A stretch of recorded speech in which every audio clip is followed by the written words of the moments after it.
Okay, first off, thanks to both of you for inviting me to participate. It's always good to find out what's going on in these sessions.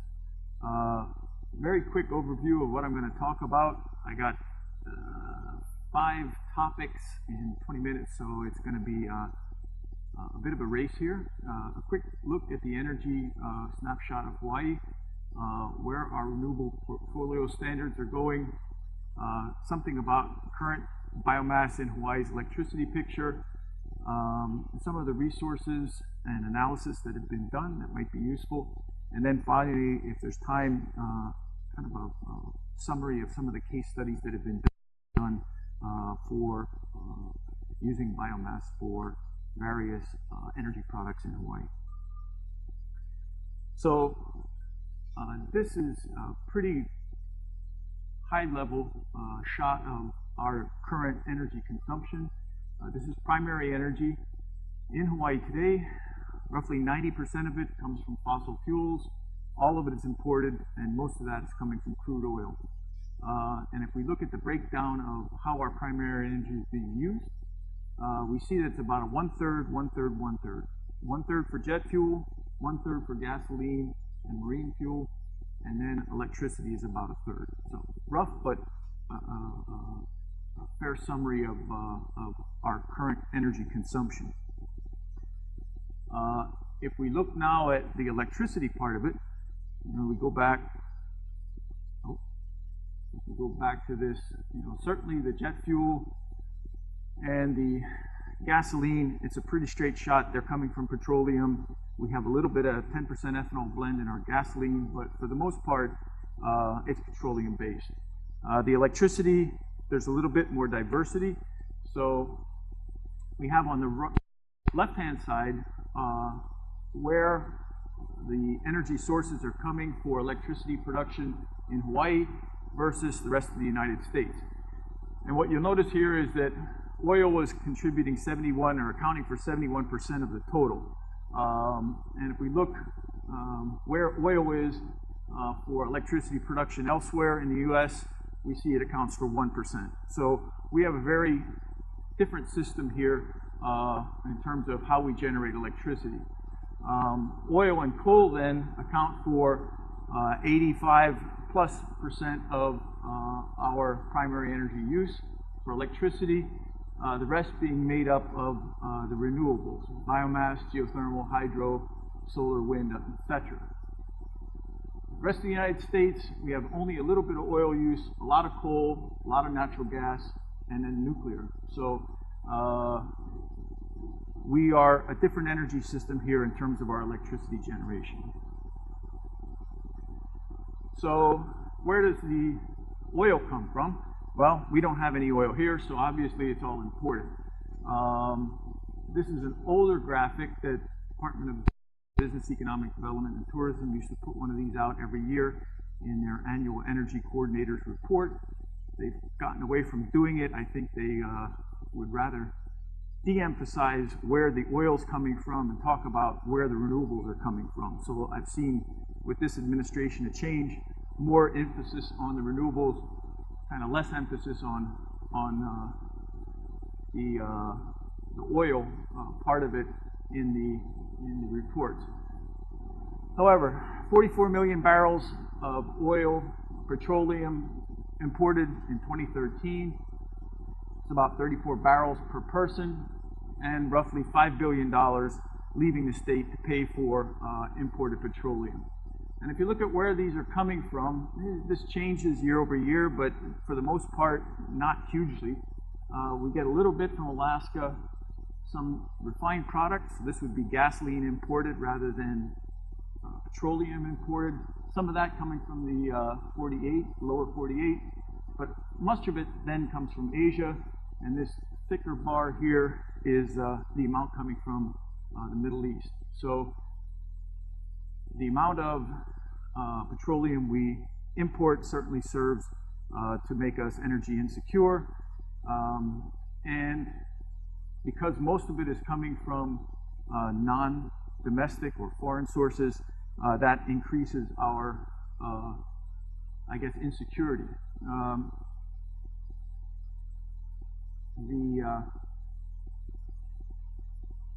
The other,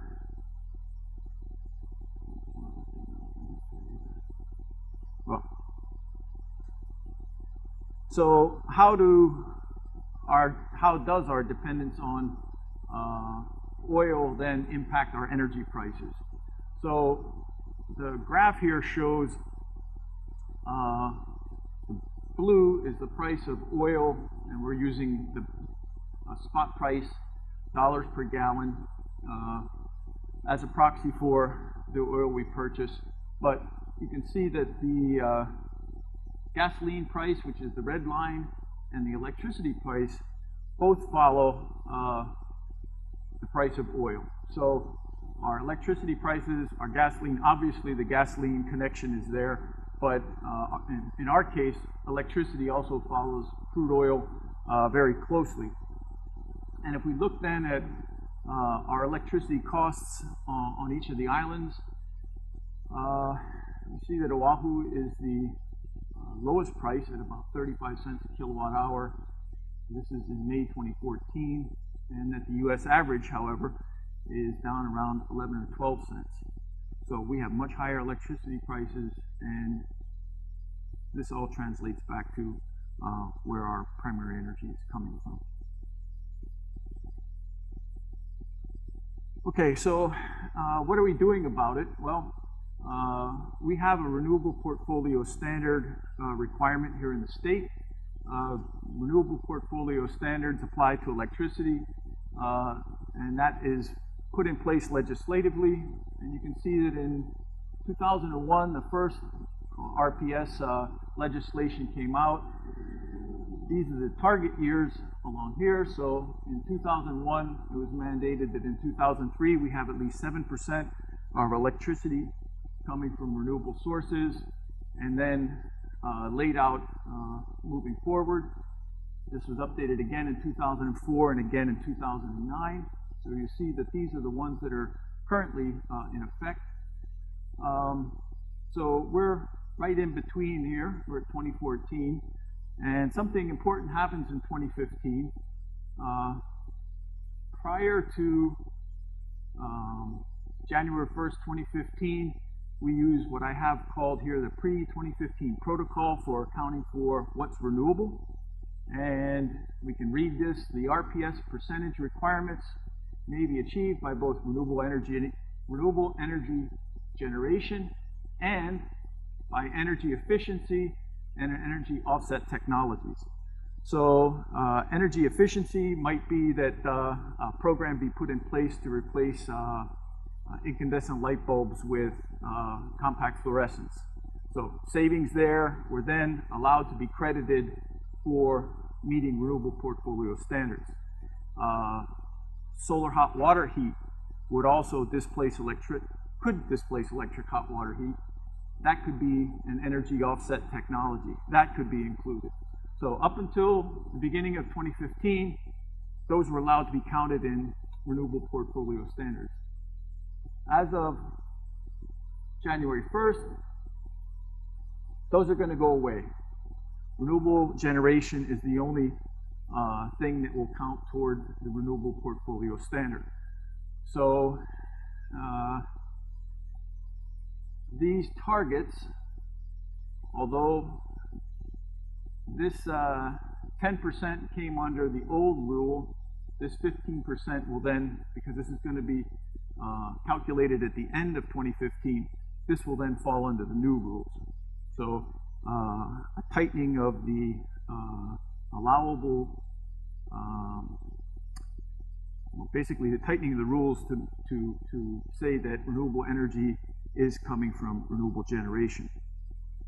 So if we then look at where our renewable generation is coming from, this is from 2007 to 2012, and it looks like it's kind of washed out here. So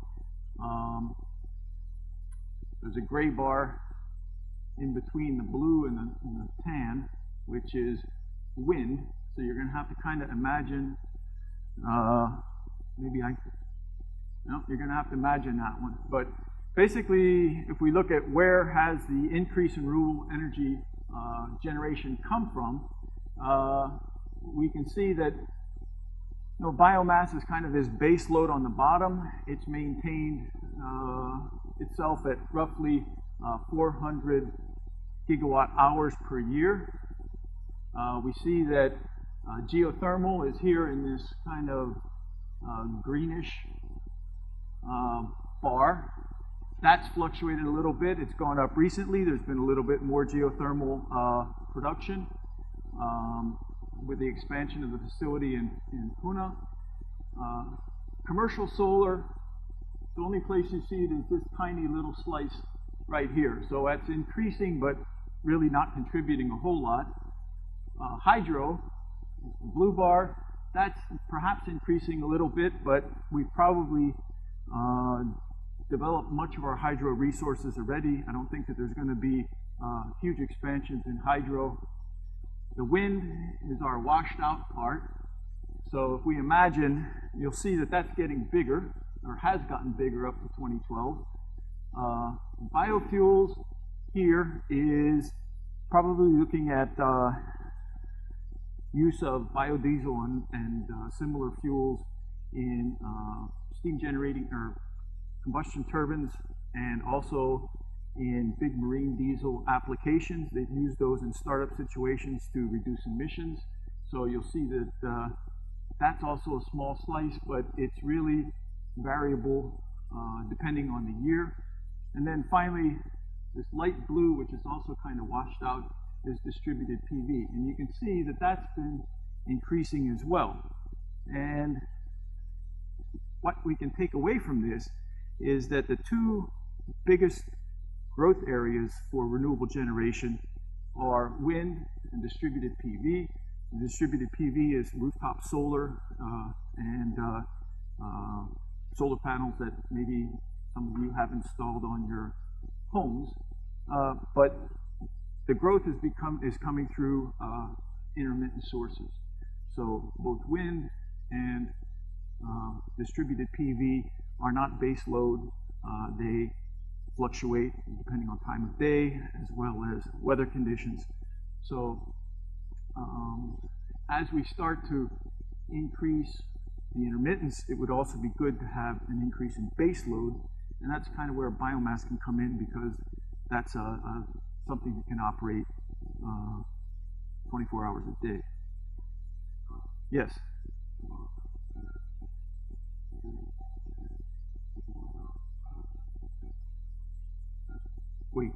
Wait, I'll show you. So, can we meet our 2015 renewable portfolio standard? The PUC does a report to the legislature, I think every 5 years, on where the RPS is going and whether or not the utilities will be able to meet their targets. So here's our 2015 RPS. Because of this changeover in accounting as to what counts as renewable and what doesn't, the PUC then took the data from past years and used the 2015 rules to calculate where we would be as a way to try to project will we make the 2015 target. And you can see here that in 2012, which was the last time that the data was available to do this, they're just below the 2015 target. So if you look through the report, their conclusion is that in 2015, it's quite highly probable that we will meet our RPS goal. They also looked at the 2020 goal and the 2030 goal, and both of those were, they have a harder time making a definitive statement of yes we can or no we can't. So the 2020 goal and the 2030 goal will require effort to, number one, deal with the new rule in terms of how we account for renewable energy, or what counts as renewable energy, and then two, expanding the material available or meeting those targets. So, in answer to your question, Bill, biomass in Hawaii's electricity. We can look at what are the current independent power producers present in the state who now have contracts, are producing electricity. Both of those are listed here. H-Power on Oahu, which uses municipal solid waste, recently expanded. It's now a 68 megawatt facility. Some component of MSW, municipal solid waste, is non-renewable. There are plastics in there which have very high heating value, but they are plastics which are petroleum derived. But there's also a fair amount of paper, green waste, wood waste, etc. So some component, I think right now, under the current accounting, MSW is considered renewable. So 68 megawatt facility, Hawaiian Commercial and Sugar, the sugar factory on Maui, 16 megawatts for gas and hydro. They have probably somewhere in the order of 10 megawatts, I'd say, of hydro installed. This 16 megawatts is what comes exported to the grid. They have a large amount that they use internally to power all their operations. So hard to say exactly what the breakout is between the gas and so biomass and hydro, but from the renewable standpoint, not so important. So I went through PUC dockets to look at what types of, or what power purchase agreements are in place. I may have missed something, but these are the ones that come out as being currently closed dockets with power purchase agreements that are approved. Honua, I don't have to say anything, someone else will soon. Honua on Oahu, which is a 6.6 megawatt facility based on waste wood. Green Energy on Kauai, which is a 7.5 megawatt facility looking at plantation trees and material from invasive species. Finally, the other way that biomass can make its way in is through fuel supply contracts. So PUC dockets, fuel supply contracts also have to be approved by the Public Utilities Commission. So one of the approved ones is Hawaii Bioenergy. That's also located on Kauai. The fuels they identify in the docket are eucalypts, grass species. They look for 132,000 dry tons of material per year, and they intend to buy or produce through pyrolysis some type of low sulfur fuel oil blend stock. So HECO, and this fuel supply contract, I should say, although it's on Kauai, it's with the Hawaiian electric companies. So the idea there would be HECO has a lot of steam-based units which burn low sulfur fuel oil currently. That's the kind of the petroleum part of that electricity mix we looked at, and that this bio oil would then be something that they could blend with their low sulfur fuel oil and burn in steam generating units. The last two here, there's been a number of biodiesel based fuel supply contracts that have been approved, several with Pacific Biodiesel, as well as a larger one with, I think REG stands for Renewable Energy Group. It's a mainland based company, but also has supplied biodiesel to HECO in the past.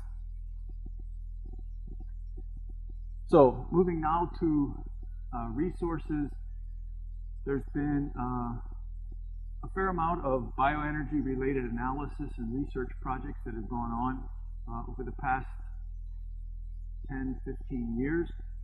These are on our website. I give you the link there, but basically you find this by going under the publications. There's a section for reports, some on bioenergy analyses, and this page comes up. The reports that are there span, because getting, I guess, a bioenergy venture in place requires, as Larry showed earlier, getting everything in place from feedstock to amassing the fuel in a common place, going through a conversion process, and then getting to an end user. So the reports have tried to look at different parts of that value chain, everything from inter-island transportation. Actually, a lot of this came out of the Hawaii Bioenergy Master Plan, which was finished in 2010. So that was a stakeholder-driven process. Many of the issues that came out of the stakeholder sessions then were used to identify projects or areas that needed additional research. So inter-island transportation, there was issues about the fact that state agencies have different ways of putting land leases in place, and people who were trying to acquire land felt challenged, I guess, by the number of different instruments that were. So a way to try to pull that together and put the process in one document. Something about GIS resources, assessment of invasiveness of candidate biofuels in Hawaii. A lot of the Hawaiian electric fuel purchase agreements require that the fuel that's produced be certified by the Roundtable for Sustainable Biofuels certification process as being a sustainably produced fuel. So we did a project looking at how much of our normal activities of being a company that abides by the laws that are currently in place then can be transferred to meeting sustainability requirements. So there's a certain level of documentation a company has to go through. Some of that probably gets crossed off just because they're going to get the permits they need. They're going to apply by or abide by the rules that are in place. So looking at what incremental effort would be needed to gain certification beyond just good housekeeping. I talked about that, and then the physical chemical. I have a slide here. This was a project that we did in cooperation with folks at Forest Solutions, Nick Koch, where we went out and sampled from different species, conducted analyses, basically looking at the fuel properties shown on the left there. Some of these are trees that would be grown commercially. Others are those that might be removed as part of invasive species control, and finding ways to make that material somehow pay for it or help offset the cost of control was the idea behind this. Another analysis that has been done recently, Larry mentioned the energy productivity, or making sure that the energy product from a bioenergy operation is in fact net positive compared to the fossil fuel going in. This we did an energy analysis of eucalyptus production using a plantation boundary as or the plantation edge as our boundary.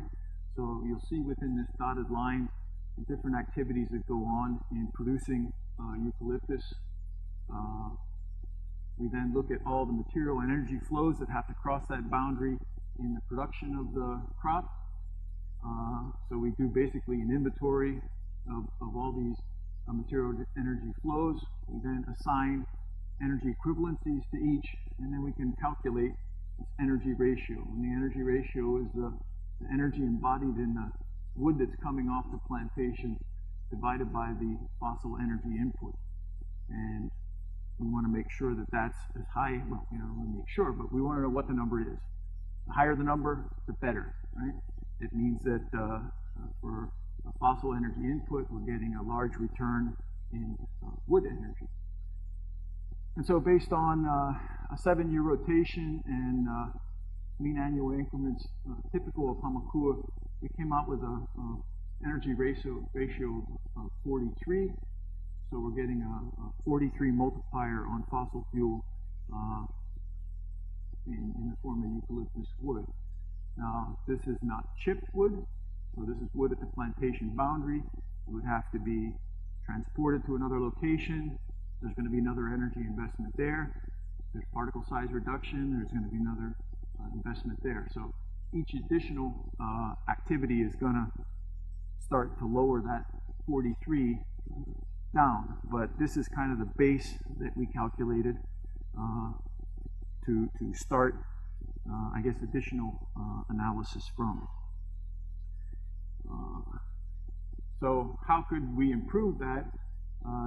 The red box there shows that harvesting activities are probably the activity that we know least about, at least in terms of this study. I'm sure some people know a lot about it, but in terms of actually getting data on energy use for harvesting, that was the area where we didn't have primary data, and we had to look in the literature to look for harvesting energy requirements.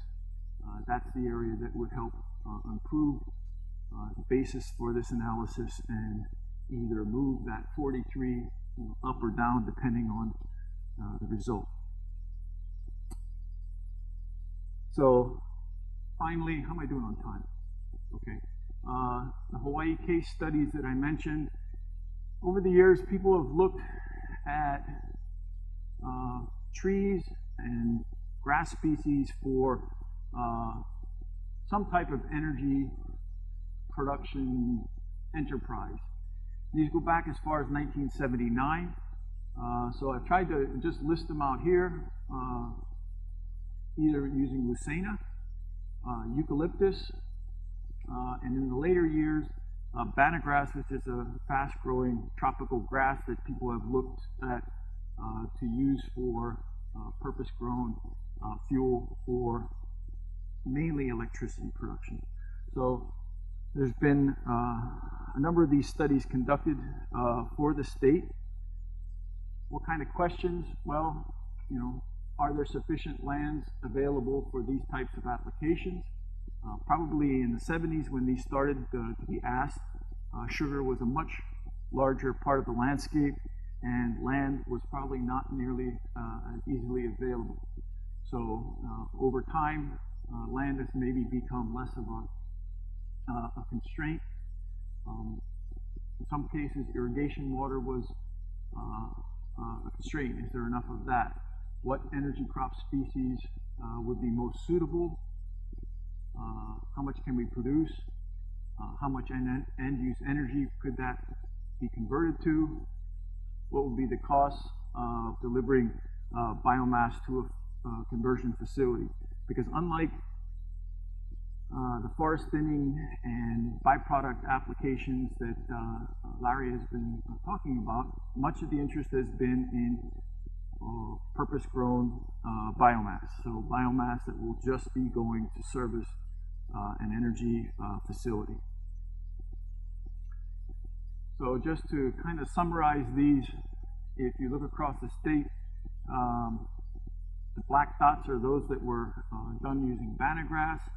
The red dots were trees, and the numbers then are thousands of acres that were calculated to be required for plantation, and the second number is how much power was being produced, if in fact power was the, in most cases, power was the energy product that they looked at.